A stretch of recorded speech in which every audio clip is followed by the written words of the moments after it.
Welcome everybody to this DMTV episode, and especially welcome to our panelists this afternoon. We're going to be talking about the in EU major member states recovery plans, and in fact, looking at them through a critical lenses, and this is why the title is Grey New Deal rather than Green New Deal. I'm particularly happy to be opening up this episode today because in the framework of the Green New Deal for Europe campaign, we have just been recently appointing a new Green New Deal coordinator, which is Dusan Pajovic, who will shortly introduce to us, where we are with the campaign and where we are aiming at. I will shortly introduce all the guests to you. We know that in the framework of the Next Generation EU, the European member states are drafting and finalizing the relevant national plans, and there is a lot of expectations, but also concerns about them. It's very important. We know that the fundamental issues to be tackling unemployment and the economy shortcomings that have been happening all throughout, and we also know that somehow it's very important that there is a synergistic coordination among member states, elevating the ambition concerning social and environmental issues. Now, before giving the floor to Dusan Pajovic, I will just go through the guests, introducing them to you. First, we're going to be having the Corporate Europe Observatory. Pasquale Sabido couldn't be here with us because he was just caught up by an unexpected event, but we have a video from him. Then we have Federico Carli, honing into the national cases. Federico Carli is an internationally renowned economist, and we were lucky enough to be meeting in Brazil quite long ago, more than 10 years ago, in fact, during my posting there. And then Lorenzo Floramonti, former Minister of Education, and very recently he has set up a green team called Facciamo Eco within the Parliament in collaboration with the Greens. And from Spain, Nicola Scherer from the Debt Observatory in Globalization. From France, Benoit Bourri, independent researcher and author. I could just come across this very interesting website called economy.org. And then we have Dominika Blegon from the German Trade Union Confederation. And last but not least, Felix Heimann from E3G, which is quite an interesting climate change think tank. It's very close to my heart. In fact, I've worked with them substantially in the past. So before starting that interesting debate, I would just give the floor to our Green New Deal for Europe coordinator, Dusan Pajovic. Thank you very much, Stefania, and thank you all for coming, and thank you all the panelists that are here. As you said before, European Green Deal or European recovery funds are rather grey than green, and they are also on the grey side of the justice. What it means? Well, they are trying to take the burden of the oligarchs, bankers, and big corporations. The problem is that there is no burden on them, not now, not anytime. The burden is all the time on the backs of the working class. Previously mentioned EU initiatives prove that public works and pouring money are possible. The pouring money, they are just pouring it into the wrong hands. This is where DiEM25 and Green New Deal for Europe come into place. Our Green New Deal is trying to empower people and give them the changes they long for. The solution is fairly simple and easy. We have the concrete numbers and concrete actions with proposals. We demand decent green jobs, universal basic dividend, public housing, and Europe for the many and not for the few. In the future, we will try to get out of academic circles a bit, something that the left is usually closed in, and we will try to address the frustrations of the so-called quote-unquote common people, because they are frustrated for a reason.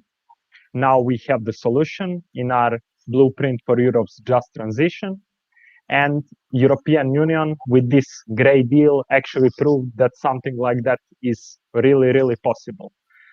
If you want to know more about the Green New Deal for Europe campaign, please go check out our social networks, Facebook, Twitter, and Instagram. We are at GND for Europe.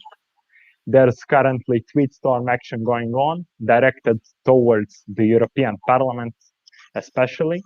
So it would be nice to have you engaged. This is something we need, and this is something that is out of the debating. This is something urgent, and we need to work towards it. Thank you very much. Thank you so much, Sir Dusan. It's quite important that somehow, we are just bringing up new and fresh commitment and passion and enthusiasm for the campaign. Thank you a lot. John from the Management Control, whatever, can I ask you to bring in the video from Pascoe Sabido? The story goes that Pascoe was just caught up in another meeting. Therefore, we have a video from him. We managed to have an interview with him. In fact, we had an exchange of questions that I would love to share with you. And it's quite interesting, in fact, because it's quite an overview about where we are concerning the European Green Deal. And in fact, I came across a very interesting article from the Corporate Europe Observatory, which is in fact entitled Grey New Deal. And Pascoe is going to be explaining us why it's that the European deal is rather grey and not green.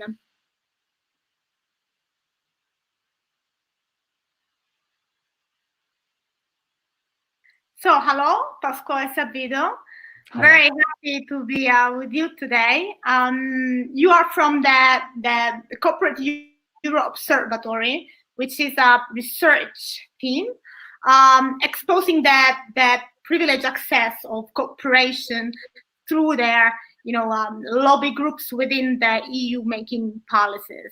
Now, I'm particularly glad that I can raise targeted questions to you, because as you know, we're just setting up the webinar called Grey New Deal. And I was really going through all the fabulous work that you have been doing, concerning the European Green Deal and, the real story behind it somehow, because it's a rosy story, the one they sell out, right? Yet there is a lot of rhetorics, and we know that it's about carbon trading, for which somehow big polluters continuing polluting, slowing the green transition, and it's about emission reduction targets which are too slow and too low, and it's about the public money which are still flowing into the industry, so false solutions. So somehow, and crucially, that the European Green Deal is not phasing out fossil fuels, right? So somehow it really falls short of what is needed. Now, can you just tell us more about these points that I brought up, and provocatively, could there be a way out of this rhetoric, of this paradigm? This status quo? Yeah, sure. Thank you very much for the invitation. John, if you'd like to just pop up the presentation and research into this. So I thought I should just present some of it. So yeah, I guess we, as you've already explained, CEO, we did a report last July into lobbying around the European Green Deal. It's presented as transformative, amazing sort of program by the European Commission. And you can see this is the cover of the report. And van der Leyen, the Commission President, even called this, Europe's man on the moon moment. This is a video we did. I can post a link later. And many NGOs and progressive voices thought this really represented a turning point. But actually, what we've seen is, a year after its launch, the European Green Deal has been hijacked by those corporate interests, unfortunately. So, I mean, it's worth just digging down. it covers not just climate and energy policy, but transport, buildings, agriculture, biodiversity, industrial policy, finance, like loads is contained in it. It's huge. So this means a whole raft of new revisions and regulations are coming through the EU at the moment. But its fingerprints all over it are from industry and from the fossil fuel industry in particular. So it's a real shame. You asked a good question. Does it phase out fossil fuels, leaving them around? No, and as you said, no, it definitely doesn't. Does it promise new amounts of money? No, it's going to reshuffle existing money and it's going to leverage it to get sort of private sector investment. The same thing we've been hearing for decades.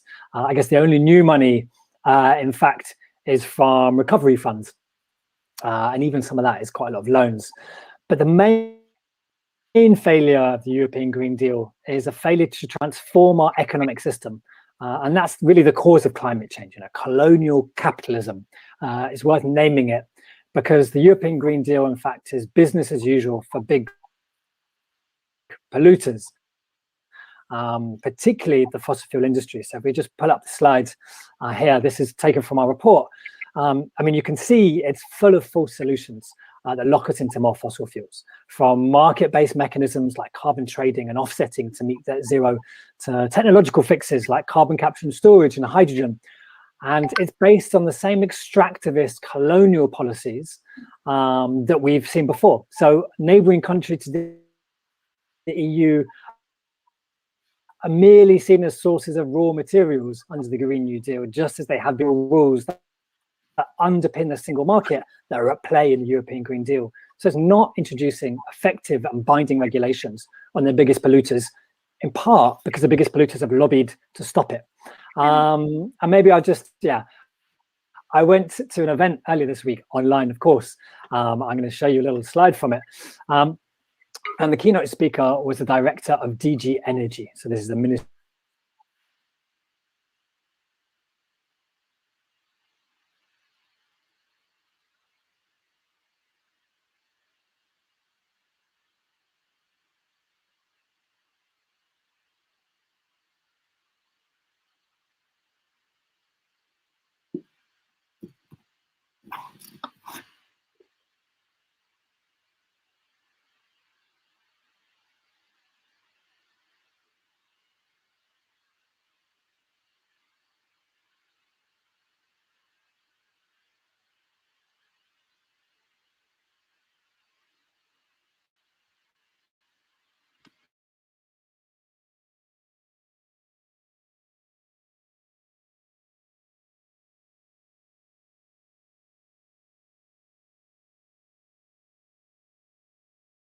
got frozen, right? John, can we kind of put it back?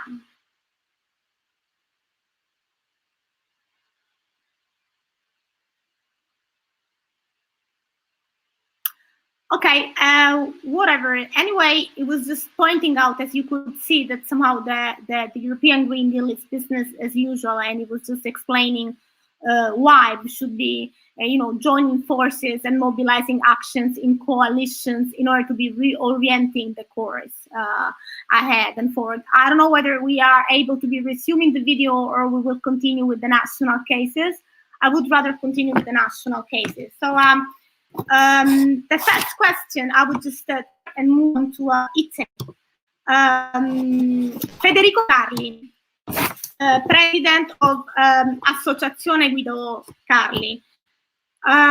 Well, despite declarations that we are in the age of sustainability, somehow economic development and environmental sustainability have always been branded as incompatible, although we know that the links between environment and economics are quite manifold, and somehow economists can't live without the environment. So my question to you is, do you think that somehow finally we can come up with a new paradigm, with a new economic paradigm, which is in harmony with the environment? And when we talk about the Italian national plan, right now there has been quite breakthrough change, because the newly appointed Prime Minister Draghi has been recruiting a consultancy company, McKinsey, to be going through the plan itself. So a lot of changes have been occurring for the better, in fact. And so my question to you is that 207 billion euro that are going to be flowing into Italy, within the framework of the Next Generation EU. How do you think the government will be spending them? And are they really going to be tackling the core issues and address the problems that we are just experiencing? The floor is yours, Federico. Thank you very much, Stefania. Good afternoon, everybody. So we do live in turbulent times and difficult ones. Over the last 12 years, economic-wise, we experienced in Italy 3 devastating recessions. 2008, 2009, 2011, 2013, 2019, 2020. This is something unprecedented after World War II, and something that caused many problems, social problems, political problems, economic problems, environmental problems. Your question and the topic, then, it's absolutely important, I would say vital.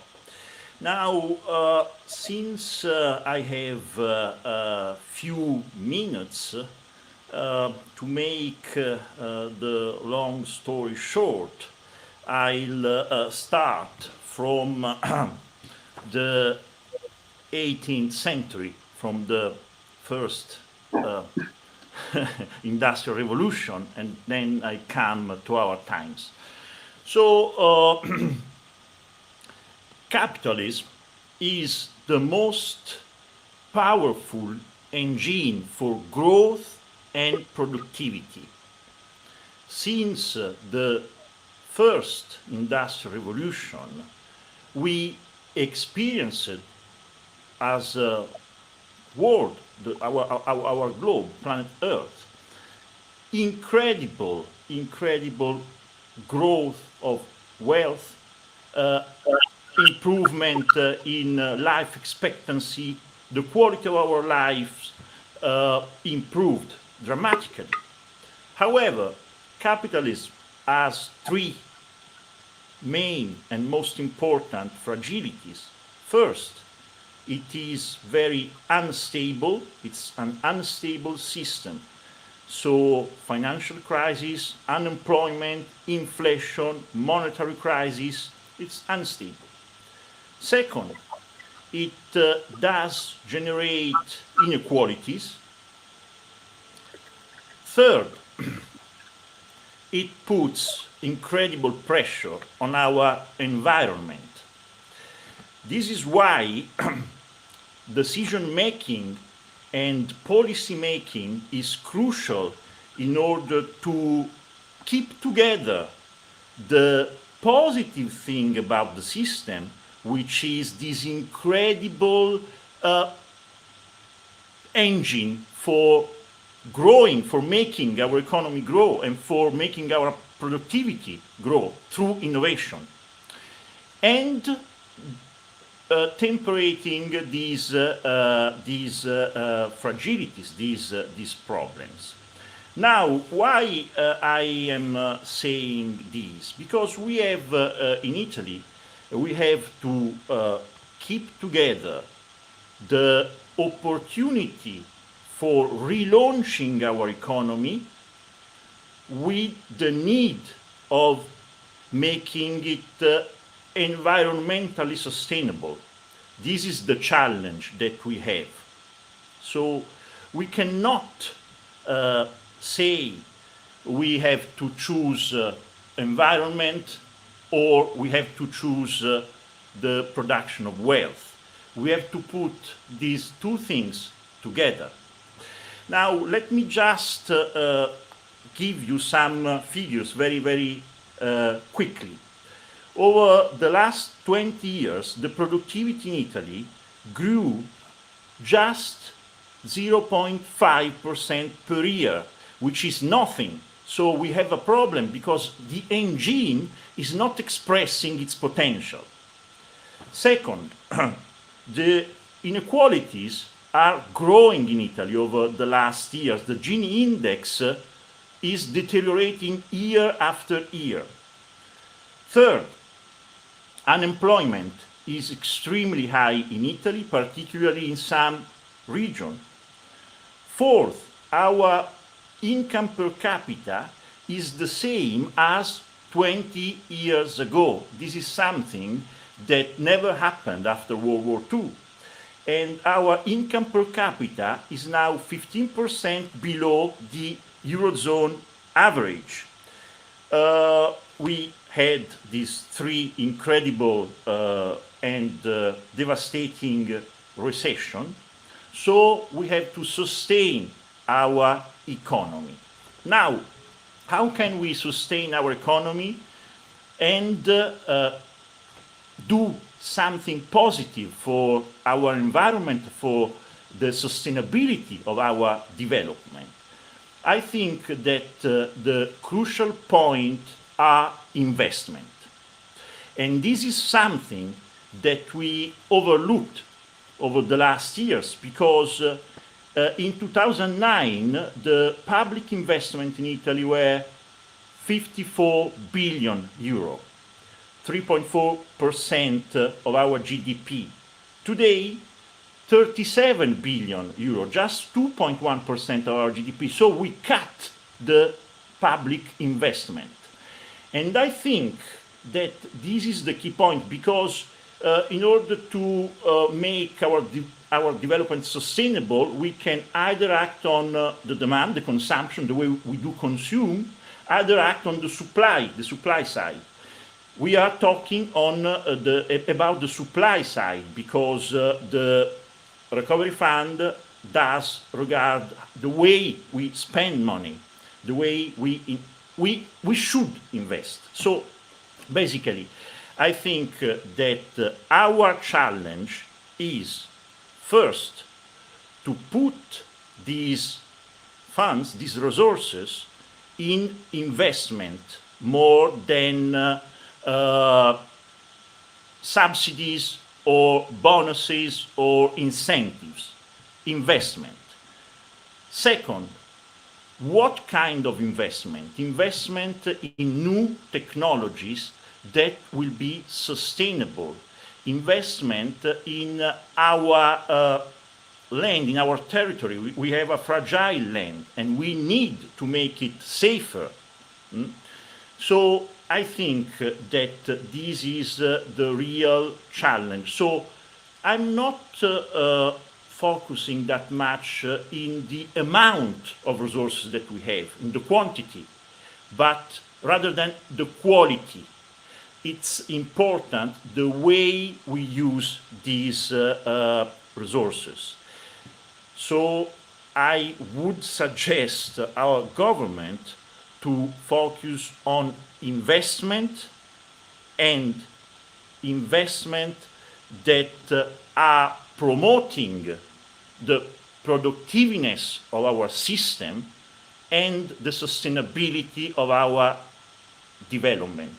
This is the key point, and in the next 2 months we will see the plan, and then in the next 12, 24 months we will see the way we spend this money. This is really a crucial challenge for us. Otherwise, I think that we will have dramatic and very difficult social and political problems in the years to come. Well, thank you so much, Federico. So we really need a change system somehow, and a new paradigm, as you were saying, and that your talk somehow takes me to the other question that I would be raising to Lorenzo Floramonti. Lorenzo, thank you so much to be here with us today.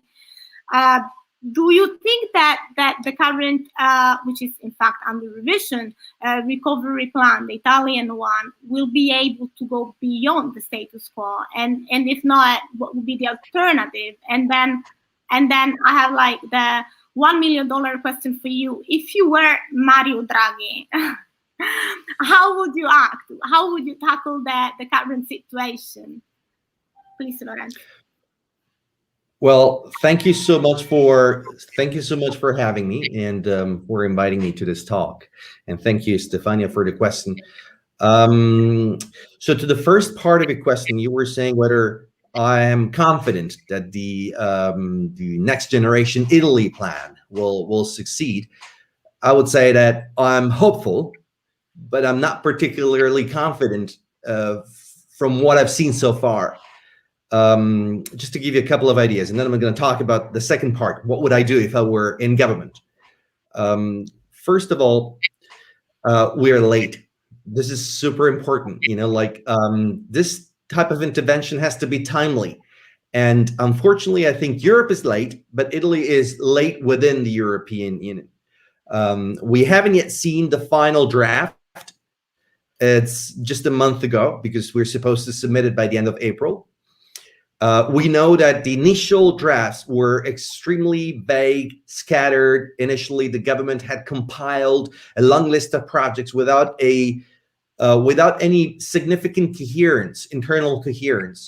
This is what happens often, like when you ask someone to give you an idea, they don't come up with new ideas. They give you the ideas that they had already prepared years earlier. And those ideas were not cut out for the current emergency. So this is the first part. So there's a problem with timing. There's a second part which has got to do with vision.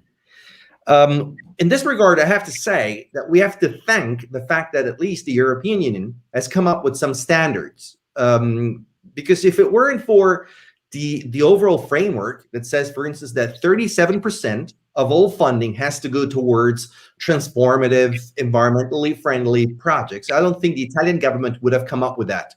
Would have done pretty much business as usual. So at least, this is putting a pressure on the government to come up with something which is different from the past.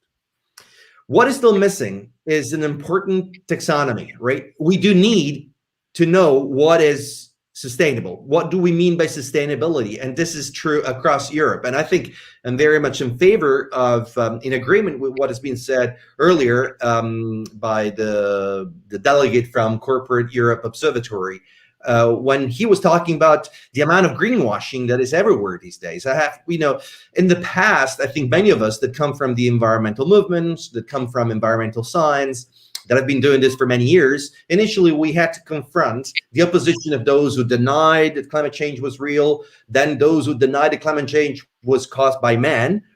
And now the problem is not those who deny that there's an environmental problem. The problem is that now everyone has become an environmentalist, and they all selling ideas that are not at all in line with the ecological transformation that is needed. They're selling it as if they were fundamentally different, disruptive of business as usual. And this is not only true in the corporate world, but it's also true in the political system.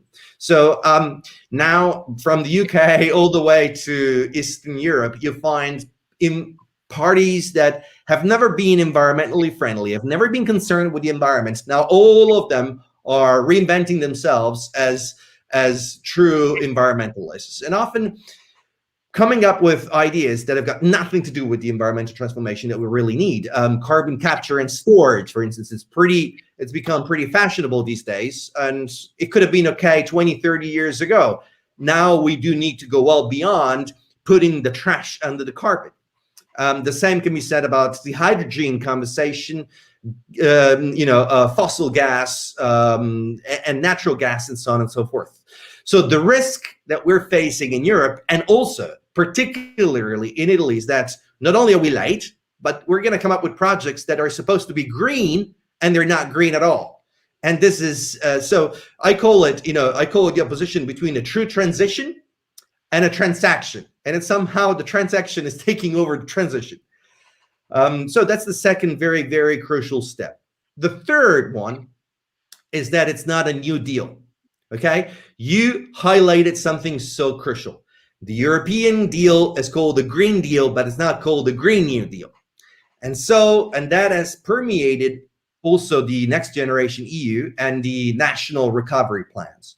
By the way, across Europe, mostly it's the recovery part that is highlighted by the media, never the resilience part. Remember that the two keywords are recovery and resilience, but we have forgotten the resilience, and we're talking about recovery. Recovering without resilience is not recovering, okay? And here I'm closing because I see my time is almost up. So what is the final part? To be a new deal, it needs to be not only an investment plan, but it needs to be an economic transformation plan, which also includes a fiscal transformation. When FDR in the 1930s came up with the idea of a new deal, it wasn't just about giving people money, but it was also about reforming the tax system. And if we don't do that, the tax incentives will still go in the opposite direction.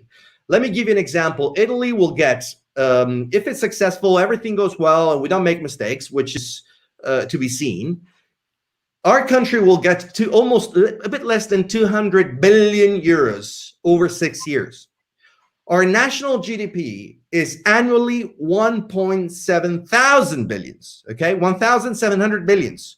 So unless we change the color of that national GDP, which is by orders of magnitude bigger than all the investment plans coming from the European Union, we're never going to be able to change the trajectory of our nation, right? I mean, if I have 200 million euros, a small part of which going towards environmentally friendly projects, provided that they're really truly environmental, but my national fiscal system, my national production system, the industries keep doing what they were doing before by a GDP which is 7 or 8 times bigger than that, then we're never going to make a difference. And that GDP is annual GDP, okay? That is over, the Next Generation EU is over 6 years. So we're never going to make a difference. That's why I think if the European Union, and I'm closing, is really, really keen on pursuing a transformation, needs to say that the Stability and Growth Pact has to be replaced as well by something that I dare call the Sustainability and Well-being Pact, so that all the economic rules of the European Union will be finally aligned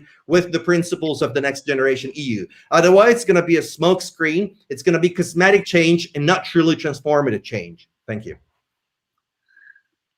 Thank you so much, Lorenzo. Very thorough and passionate your talk. I like so much the sustainability and well-being pact. This is where we should be heading to. Thank you a lot. Now, keeping in that Mediterranean area, I will move on to Spain with Nicola Scherer, and you have the España Puede, right? So I just have a question for you, Nicola. Before COVID-19, somehow the government was going through a number of social reforms. Now, does the current recovery plan reflect this, process? And is it ambitious? And what are the long-term risks? What are the processes? And then what are the structural difficulties that you might be, bumping into? Nicola, the floor is yours. Thank you very much. And good afternoon to everybody who is listening to us in the YouTube channel. So in responding to your questions, I would first give a short overview on the situation in Spain regarding the drafting of the national recovery plans. As you may know, the President Pedro Sanchez presented the draft for the Recovery and Resilience Facility to the European Commission on the 7th of October of last year. So Estefania called España Puede.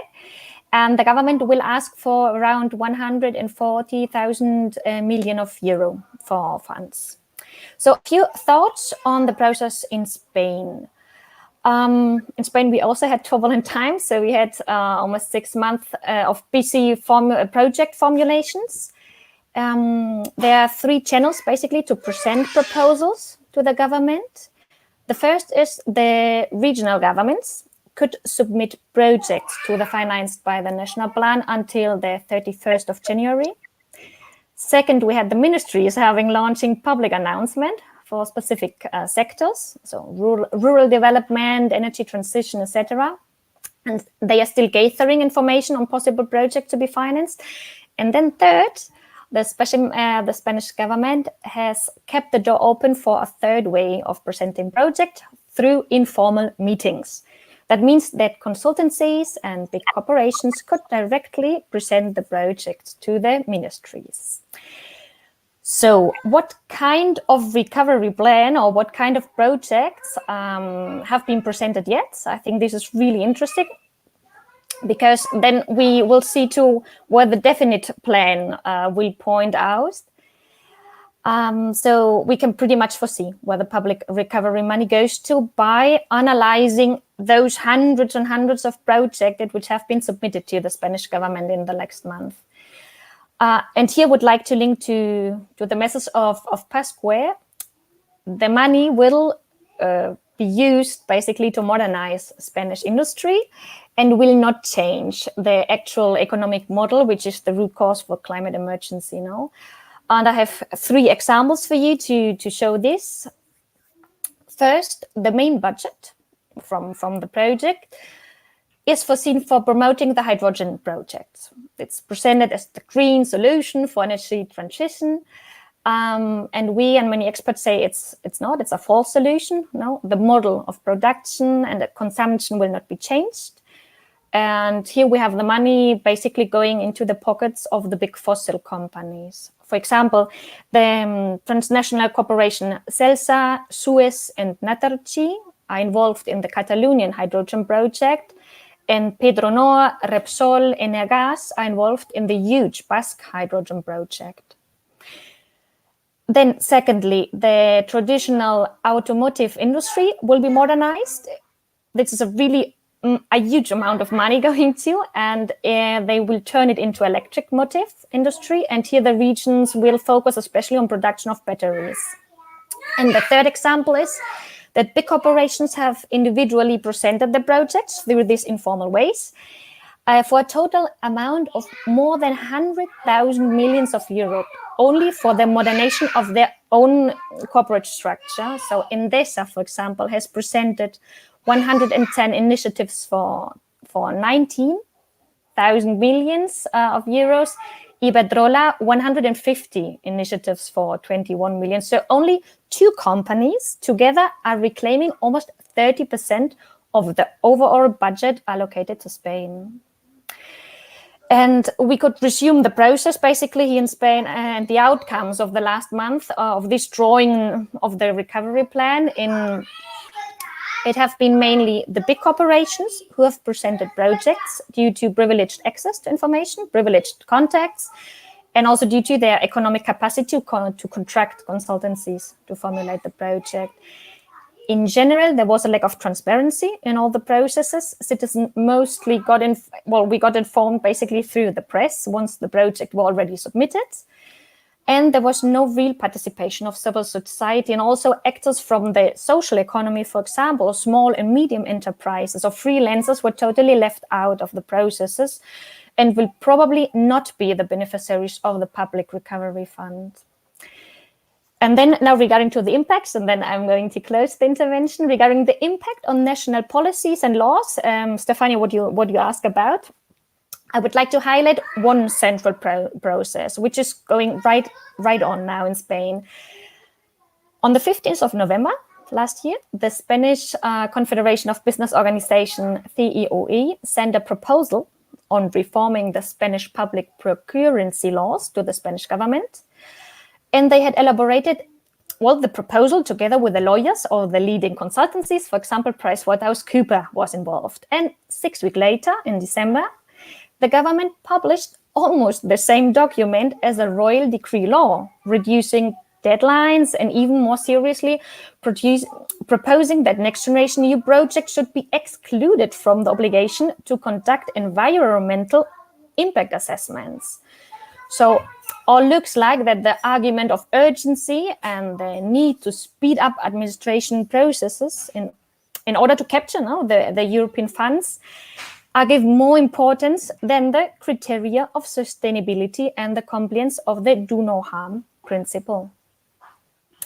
So what does the recovery plan reflect? Concluding now my intervention. I think the Next Generation EU is funding the kind of model of course, well, you know, it's funding the model of transition laid down in the European Green Deal. But it seems that the lessons from the pandemic have not been learned, and they have not been included in the structure and content of the recovery funds. Just remember that it was the public system, not the private companies, who responded to the people's needs in the moment of crisis. However, the public part does not receive the funds. It goes to the part of the economy who less help to overcome the crisis. And we have experienced the importance of the basic and social work, like doctors, nurses, bus drivers, cleaning workers, etc., and the importance of care work, realized mainly by women now, to maintain the economic system. So here I'm disagreeing maybe with Federico, who said that public investment is the crucial point for the future. I think the crucial point is creating resilient economic and social models. This is also what Lorenzo just pointed out now. And this means changing, for me, the way of thinking and organizing our economy. We have to question that investment involvement. No, investment requires finally a financial return. But they are vital sectors for our society and for our economy who sustain life and who will never give you a financial return. No? And I think those sectors should be the first being addressed in the recovery plans. And with this, thank you very much for listening. No, thank you very much, Nicola. I can see that somehow España Puede doesn't necessarily reflect the ambition that, it just proclaims somehow. And you are so much right when you say that the pandemic has not taught to us, that we really need a change, the change that Lorenzo and Federico were kind of pointing out, and yourself as well. So now we move on to another EU member state, which is France.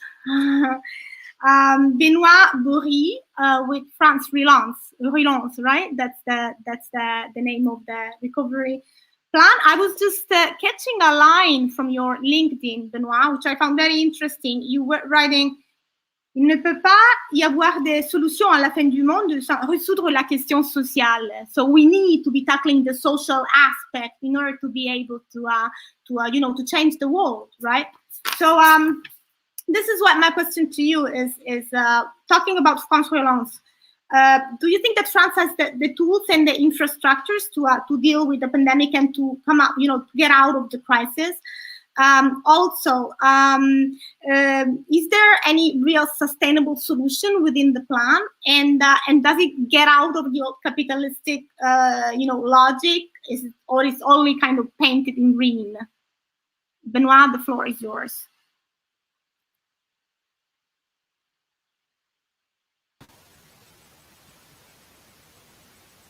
Okay, first of all, thank you very much, Stefania. First of all, I would like to thank the M25 for this invitation and most of you for the organization of this event. Just to say that I'm very happy to be here among you today. Regarding France, the COVID crisis has proved that we were not ready to face it. Until 2010, France had a stock of sanitary masks in order to face a pandemic. For budget reasons, it has been decided that these stocks were no longer useful and have not been renewed. In the meantime, as you probably know, French big pharma champion, Sanofi, has made redundant a big part of its R&D staff in order to maximize its stock price, and this has prevented this company not to provide proper vaccine against COVID. This is why we are now listening from our government a new little tune about the need of planification. In 2020, sanitary crisis cost 86 billion euros in terms of economic helps to various sectors, and it is expected that it will cost in total 200 billion euros at the end of it. What is totally new is that instead of saying we must reimburse this new debt, our government plans to spend another 100 to 250 billion euros in the next 2-3 years to relaunch the economy and investment by financing companies, sustaining research and digital innovation. In the meantime,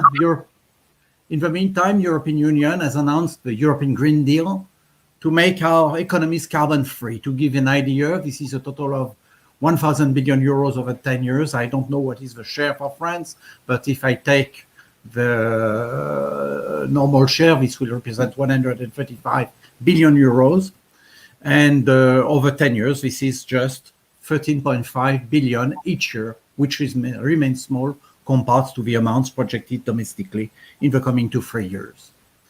In this GD, is this GD the same old capitalist logic paint in grid?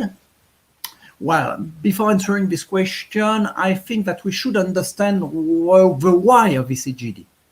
And I do believe that the answer lies in global geopolitics regarding the position of Europe concerning energy. We are in a very poor position compared with USA, Russia, China, Australia, and India, which is to say that we have no natural resources except coal in Poland and lignite in Germany. And from this standpoint, Europe has to develop an international policy in which it says, we move first to neutral carbon economy, do you follow us? But is this turn towards a neutral carbon economy real or fake? I think this is a very good question. I will take the example on France in order to answer this question, but I am sure that you will find something very similar in your own countries. In 2019, a citizen convention on climate change has been established with 150 individuals, not elected, but drawn out. This convention has produced proposals to prevent climate change with a target to decrease emissions by 30% in 2030. These proposals are supposed to be turned into a law. Interesting fact, this convention has quoted the government with a note of 3.3 out of 10 to measure how it has turned the proposal of this convention into a law. Many proposals are missing. How could we understand the difference between the green display of a government and the reality? Again, I think the answer is very common to all of our countries. Our GDP is energy-based. And when we talk about energy, in France, this means this energy comes out of 70% of fossil-based, 17% in nuclear, which is something a little bit different from others, 9% biomass, 2% hydraulic, and 2% in new renewable, I mean solar and wind. How could we decrease emissions by 30% in 2030? Assuming that the share of nuclear will remain constant in the energy mix. I know that this is planned to reduce it, but I do not believe that this will happen. This means that at energy efficiency and GDP constant, we have to make a shift of 21% of our energy from fossils to new renewables in 10 years. This means 2.1% of shift each year.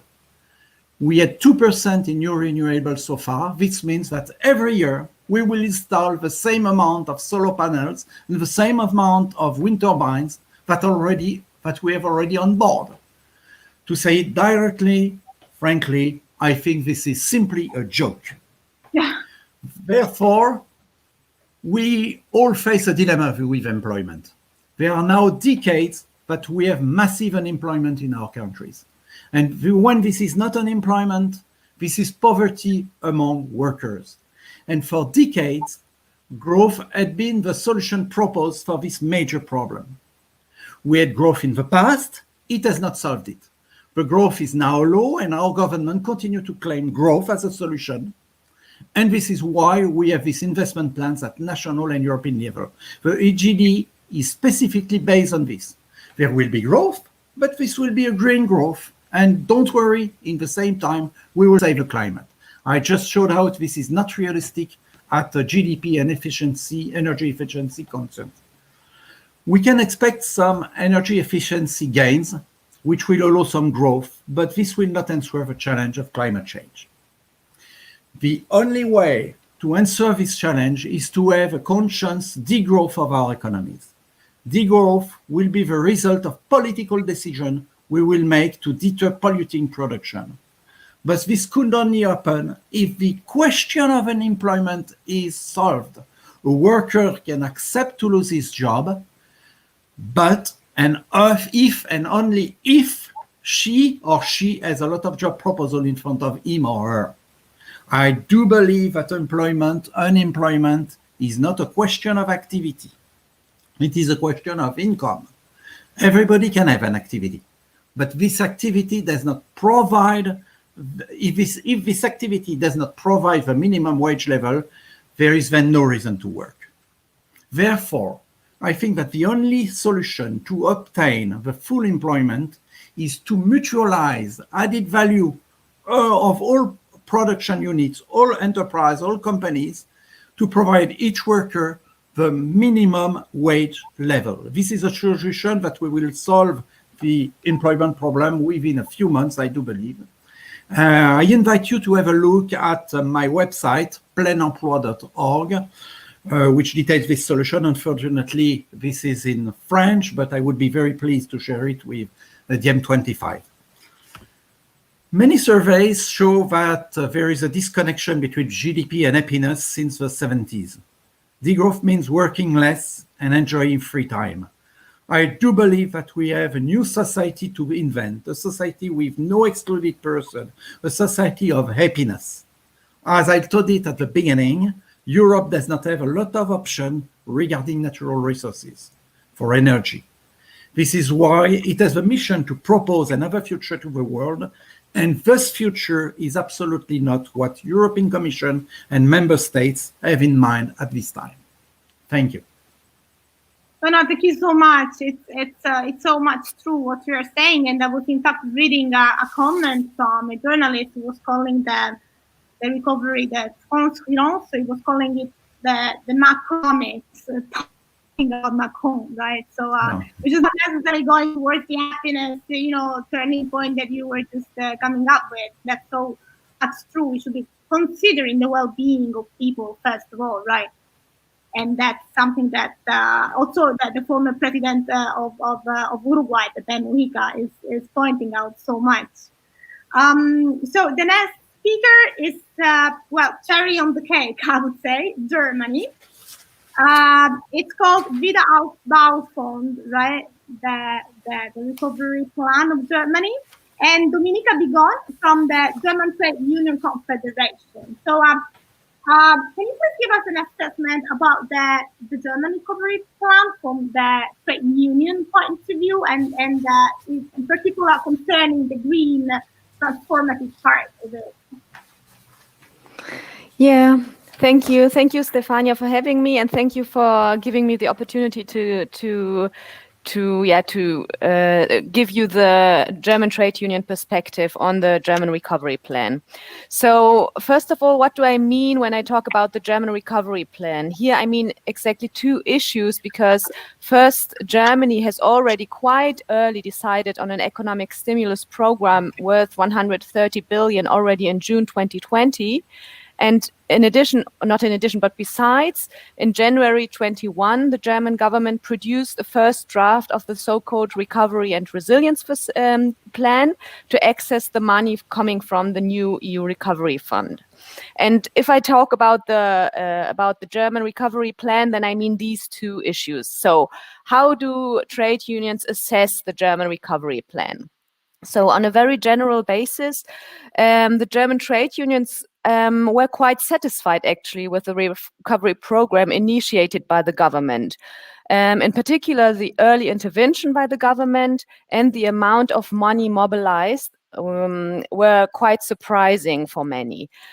Also, the fact that the German government was willing to finance the recovery by taking on new debt and scrapping their beloved balanced budget rule was surprising for many. So the German recovery plan also has a reasonably well-developed green dimension. I just want to mention, for instance, the support for hydrogen projects, the lowering of the renewable energy surcharge, the purchase premium for electric cars, and so on. However, our main criticism is that the German recovery plan is not enough to prepare the German economy for a carbon neutral future. And this is something that Lorenzo and Federico have also already underlined. In particular, if you look at the public investment side. And in this point, we even have a common understanding with the German employers. In 2019, we, together with the Confederation of German Industry, have made a proposal for an investment plan based on a detailed analysis of the investment needs and also taking into account the investment needs related to the just transition. And here we then estimated that an additional impulse of public investment is needed of 45 billion per year for the next 10 years. And the public investments foreseen in the recovery plan are not enough. And our demand is that the recovery plan should be complemented by a longer term investment program specifically geared to achieve the national and international climate goals.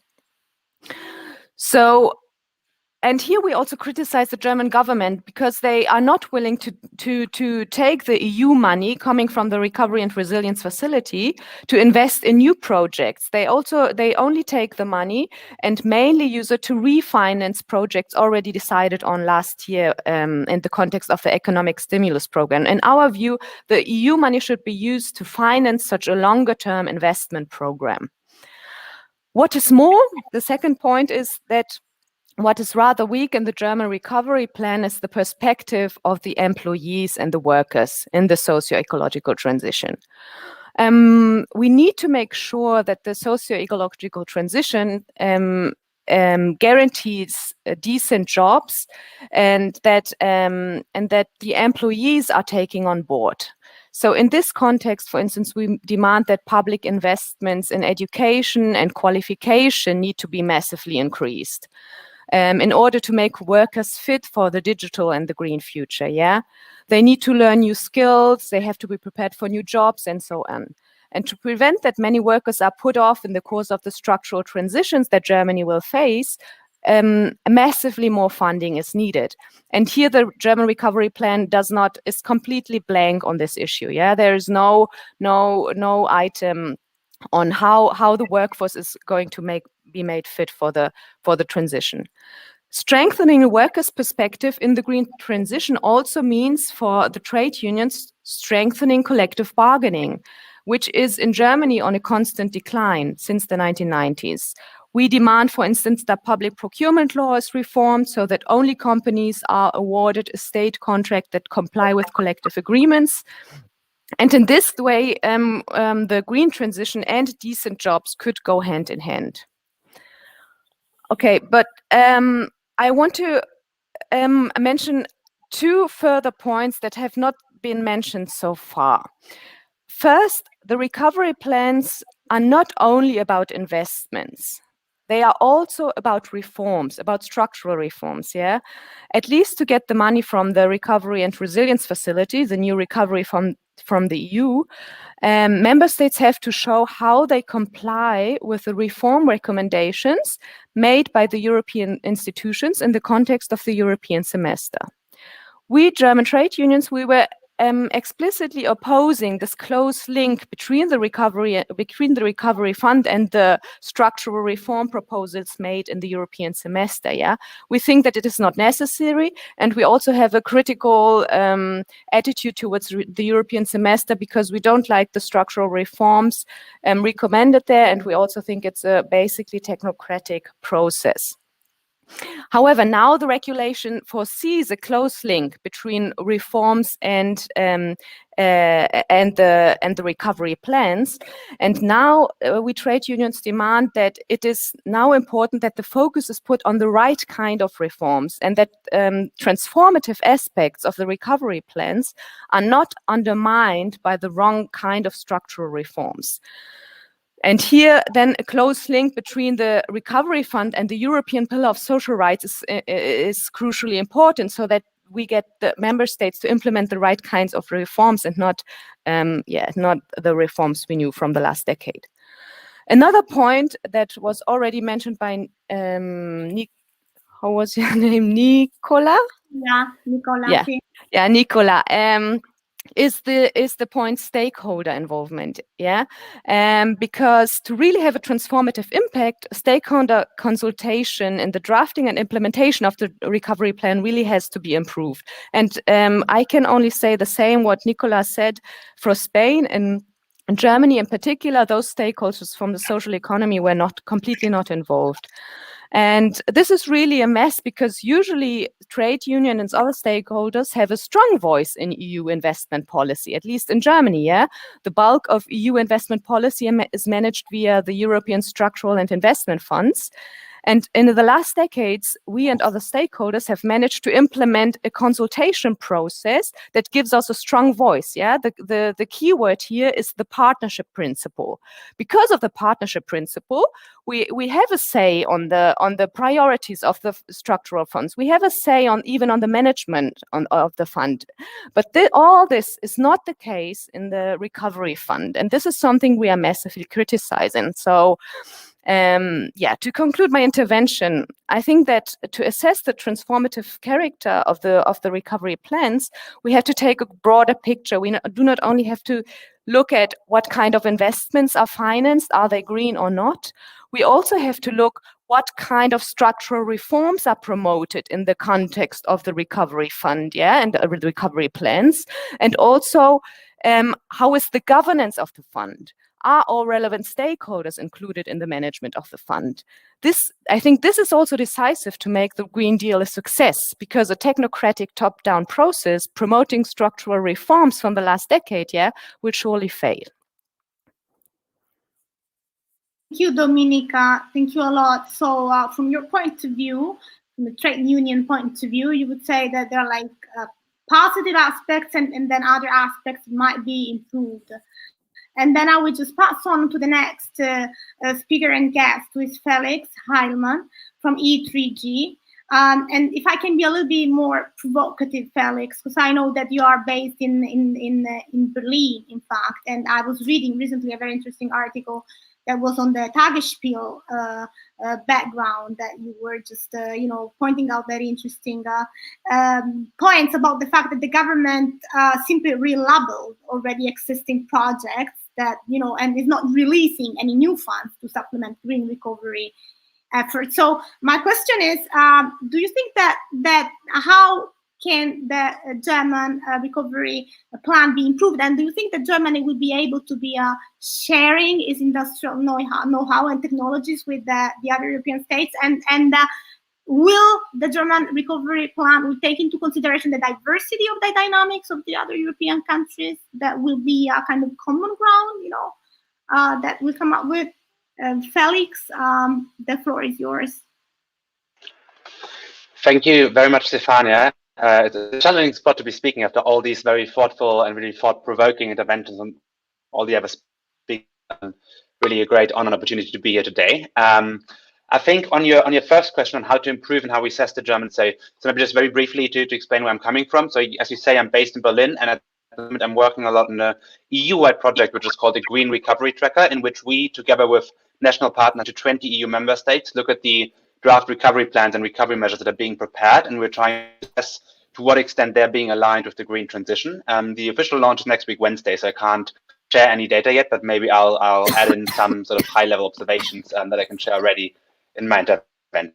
But aside of your question, how to improve the German plan, I would very much share what Dominika just said, and I think from a climate point of view, a lot of the observations from a observation we can also share. So I think one, the plan itself, the recovery plan for the EU in particular, has been very transparent, and something we've seen in many other member states as well. I think there's a big issue there in the fact that most of the funds I've been told by the ministry, 80% of the EU funds being to finance previously agreed measures to unlock additional ambition. And if we look at the which in the first EU state to present 150 billion package, and comparing that to the needs of the country, I think it really depends on what we compare it with. I think if we look at a status quo where we're all into fossil fuels, we could say, okay, this is really a really positive package. This is the way the government is framing it.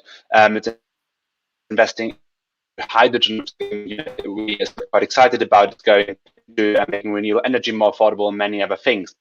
But I think if we look what's really necessary in terms of public investments for green transition, should add for a just green transition. The various studies that have put out, really, everyone basically agreeing, all economists, political need to build back better. Agree. The plan falls a bit short of that. So we, in our analysis, we come up with it. Yeah. If I interrupt you, it's broken when you speak. Can you maybe turn off the camera?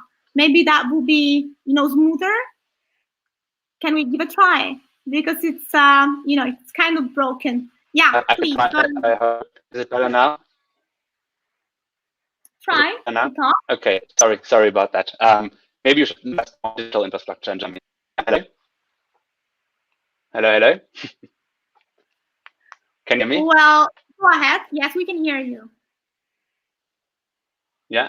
Well, I was just saying, essentially, if we look at the numbers, we come up with a 22% share of green spending in the German plan, which isn't great. I mean, yes, it's better than nothing, but it's really quite far from where we have to go. So I think ways to improve the German plan, there aren't that many options left. I mean, the domestic package, we still have the draft recovery plan that is being revised right now, and we would like to see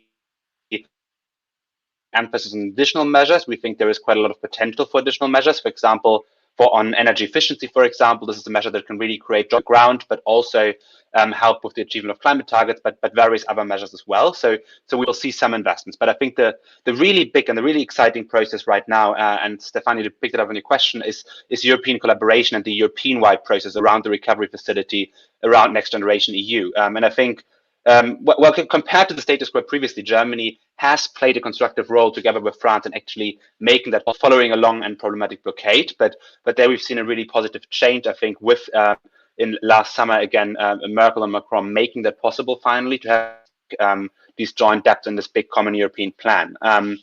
And I think now many of you will notice, ahead of 30th of April, all member states have to prepare their recovery plans. We've heard some really good insights. I think it's also interesting. We don't have anyone here today from an Eastern European country where these plans will be quite a large share of their GDP. So it's also quite interesting to see what's happening in those countries. And I think what our says is, I mean, first of all, in all the countries you're seeing, basically, exceptions, the development of the plans has been a really problematic process with very little transparency, with very little opportunities for public participation. And this is true across Europe, as we've heard. So I think that is still a concern. But moving forward, because now that initial development just really comes to its end, or has already finished, I think we're seeing that plans doing good green measures again. So this is like this. I think the slightly nuanced narrative I want to share with you today is that we do see plans actually going into, for example, efficiency, into the decarbonizing industry in Portugal, for example, into various other measures that can into the offshore wind industry in Poland. So it's really some positive measures where the RRF funds can help make some changes. But again, are these measures enough? No, they're not. And I think if we expect the recovery facility to recovery and resilience facility, I should say, I thought that was a really good point, to fix these problems for us, I think we'll be really disappointed. And I think it's a dual challenge of making sure that the plans we're finalized right now are as good as possible, and the window for that isn't over. I think we need to keep challenging governments to be more transparent about that, but also on 30th of April, these plans will then be submitted to the committee. The plans, at least based on our analysis, it's far from certain that all the plans will actually immediately meet the criteria legally part of the RRF regulation on 37% green spending on doing no significant harm. The European Parliament can scrutinize those, even though it doesn't have a role. The Council also has to agree. So the window really isn't over yet. And I think we shouldn't think that the green recovery debate is over. I think it's beginning. And the first big opportunity we have coming up is really looking at those plans and looking, okay, where changes are possibly necessary and possible. And then also in the implementation of the plans. I mean, one thing I can share from our analysis already is we have a lot of money that we assess as likely climate effect, but we assess the direction yet. So this essentially means this is a measure that could be really positive. You know, it could be a building renovation measure, for example, investments in new buildings, where we could say if these are really energy efficient buildings, this could be really good from a climate point of view. It could be good from a point of view if it enables affordable housing in line with environmental requirements, etc. Buildings that are not high quality, that are not very energy efficient, this could also be really harmful. And that's just one example out of many where we see that the devil really is in the detail with those recovery plans, and we shouldn't drop the ball on that, but we really have to keep following that process. And again, I think it's been said already before, the reforms have an important role to play there as well, both within delivering the RRF. So we've seen in the past that a lot of EU member states are willing to actually absorb EU funds, often with the rate being only at about half the funds that are available from the EU really being spent within the country. So following that process, and tedious job to do, but following that process and making sure that this money can actually be spent on the green transition and can actually be spent in a way that is effective, and that we get the green part of the plans to be spent and implemented on the ground. That's going to be really critical. And it's also going to be really critical to just really tackle the wider changes. And I think that's the last thing I want to end on. Again, if we expect the RF to do all these changes for us, I think we'd be disappointed. But I think we shouldn't do that. I think we have to look at the wider framework, whether we like the European Green Deal or whether we don't like it. And I think some legitimate criticisms have been voiced, but I think also it's a really good opportunity and a really good hook to say, everyone now is talking about the climate, and I think Lorenzo was right to say this. I think it's also an opportunity because to really make progress on climate action, I think we need actors from the economy, from society to really jointly work towards the achievement of these goals. So I think if we've managed to think big, if we manage to say we have some good green projects in the national plans, we hopefully manage to kick out the bad ones, and then we can say this is the to really go into other policies, to have more ambitious climate targets, to have more ambitious, aggressive policies to support renewables, to help with a timely and just coal phase out, and all the different challenges we're facing. I think that's a real opportunity. So I think that the work isn't over yet. The green recovery debate isn't over yet. And I think we really, in a frustrating way potentially, but we're really just getting started. And I think some of the greatest challenges still lie ahead. And obviously, I invite everyone really warmly to join us next week, Wednesday at 2 p.m. We will present some more hard data, and then we'll keep following this process, because I think there's still a lot to play for. And I'll try and turn my camera on again, but I'll turn it off. Thank you so much, Felix. We will be there definitely on Wednesday, listening and attending. That will be so interesting from our side. And you're right. It's just an opportunity. It's just a beginning, as you were saying, and we just have to pull up, the forces together and keeping on challenging the governments and keeping on involving people from all different actors of the society. So I have to say thank you, like a huge thank you to the guests and panelists, because they've been so time conscious and mindful. They've been really back to the point. So we have space and room for some questions, which is very much very appreciated. So we have a question from Olivier Blanc. He's asking, is growth still possible within the natural limits of Earth system? We have a number of economists here, so who wants to pick it up? Please raise your finger.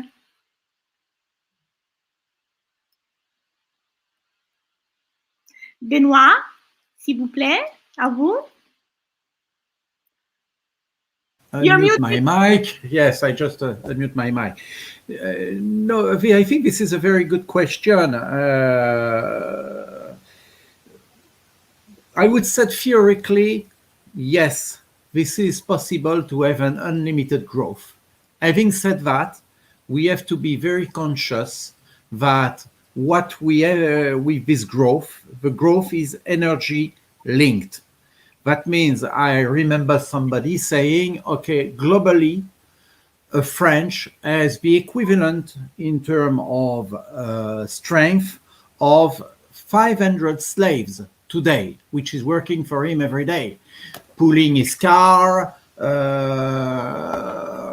running in order to produce, running bicycle in order to produce electricity, and so on. And this has been possible mainly because of fossil fuels at this time. It appears now that all these resources are going, we have already reached the peak oil from Standard Oil. This is done. Now we have the shale oil, which means that this peak oil will happen within the next 5 years, something like this.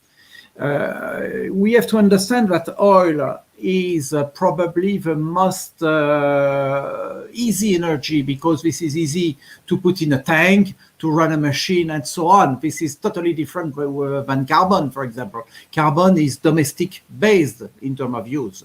This is not the case with oil, but we are at the end of oil, and we know that this will be exactly the same with the gas within the next 30, 40 years, something like this. And in the same time, we are polluting the atmosphere with the climate claim and so on. So this is the framework in which we are.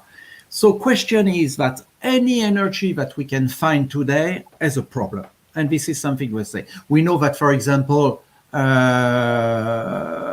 I see on the ground thermodynamics laws say, no, that's absolutely the case. Having said that, we have to detail everything. So nuclear at this time is no CO2 emissive. Okay, that's a point. That's a good thing. Having said that, we know that nuclear has a very big problem. We know that with fossil fuels, we will be all dead within 100 years, I would say.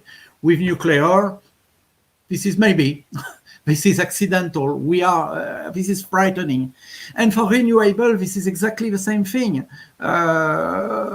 From an hydraulic capacity, we have reached the point everywhere on the planet so far.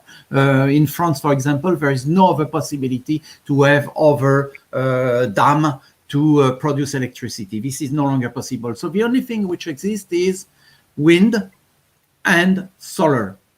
And there is a conflict of views with the land. Do we want to convert the land which enable us to have food into energy plants? This is a problem. Do we want to have windmills everywhere on our landscape? This is another problem. So this is why, frankly, I do not believe that an unlimited growth is possible at this point, and we can see all the framework of it. Having said that, we have to understand that all people on this planet need to have more or less the same level, life level so far. And this is a global picture in this framework, which let me think that we will have to degrowth in the next year. And if we do not eat politically, if we do not decide it politically, the fact is that we will have to do it within maybe 40, 50 years, and this will be in a terrible frame, in the sense that the climate has changed, in the sense that there will be huge move of population worldwide, and so on. So, and I'm not sure we will be able to react within 30, 40 years. Thank you so much, Benoit. So the way forward and the key point is the growth somehow, right? And that's what I think. Yeah, there are a number of questions that we can go through. I would just pick, a couple of them. Maybe turning to the Italian guest, because there is a specific question on McKinsey. So either Federico or Lorenzo can pick it up. It's what's the role of McKinsey, and who decides which projects are going to be funded? Federico, do you want to answer this question? The role, yes, Stefania, thank you. The role of McKinsey is actually not very clear for some reasons. The first reason is the official fee, and we must believe that the official fee is the real fee. So we cannot doubt that what we read from the newspaper is true, and the fee is absolutely low, is nothing, 25,000 euro, so less than an intern at McKinsey. So this is kind of strange, because if you want McKinsey for doing a proper job, you have to pay McKinsey properly, because McKinsey is not working for nothing. So this is the first strange thing in my view. The political choice has been said so far that will be by the government. So the government will decide what projects to fund. So my guess was that probably McKinsey would do some, let me call it, dirty job, in the sense that some difficult decision will be proposed by McKinsey. Let me give you an example. We have two companies that are not in good shapes, Ilva and Alitalia. It's just an example. So it might be decided that these companies should fail, should be closed. So this is not an easy decision, because it will create big turmoil and reactions. So maybe the government might say this is a suggestion from McKinsey. So this example is to say that maybe the government wants to use McKinsey for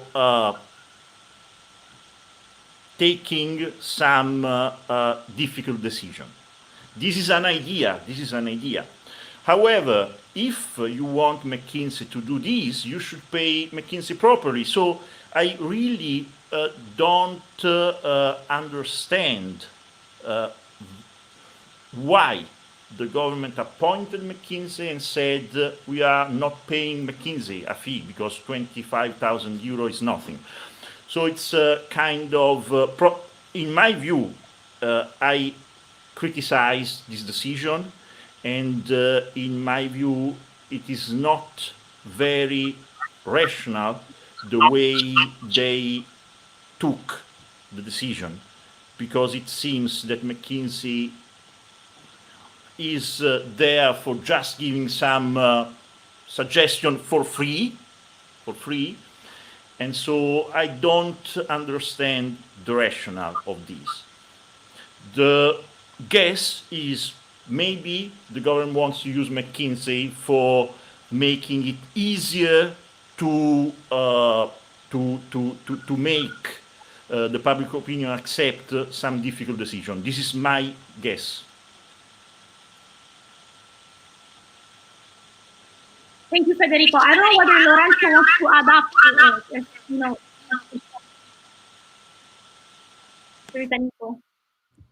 Can I just say something very quickly? I've seen a lot of questions. I'm not going to add more to. I think the McKinsey issue is blown out of proportion. I have issues with McKinsey, but I think, you know, consultancies have been there all along. They could have chosen a better consultancy, because McKinsey has a terrible reputation. But, you know, consultants are consultants. But I think there was a question on the issue of growth coming up in the chat, and I think so. To the question, is growth compatible with our planetary boundaries? As a scientist, my answer is of course no, unless we change what we mean by growth. I think this is the real challenge.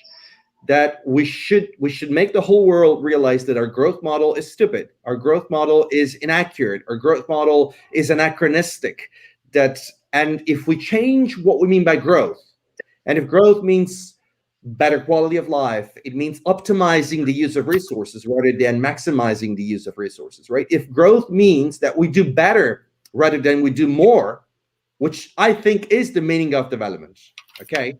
The meaning of development is to do something better. If I can do something with less energy, why should I use more energy if I can do the same with less, right? If I can produce things that I need instead of producing things that I throw away after 10 minutes, I think, you know, I'm more developed than who does the latter. So this is really important. I think the challenge is, that's why I came up with this idea of a well-being economy. Years ago, I said, if we keep on fighting for degrowth per se, we're never going to get out of this, because no one wants to go back. But if we fight for something different, to go forward with a better quality development, with doing better rather than with making better things rather than making more things, then we're going to be able to convince a wider range of people. That's what I think, and perhaps become a majority rather than just a small niche that keeps complaining and never gets enough power to really change the system. Well, I love it. I mean, it's like not going back, but readdressing the root somehow. And I know that also Nicola wanted to say something about that, right? Can I have you in, Nicola?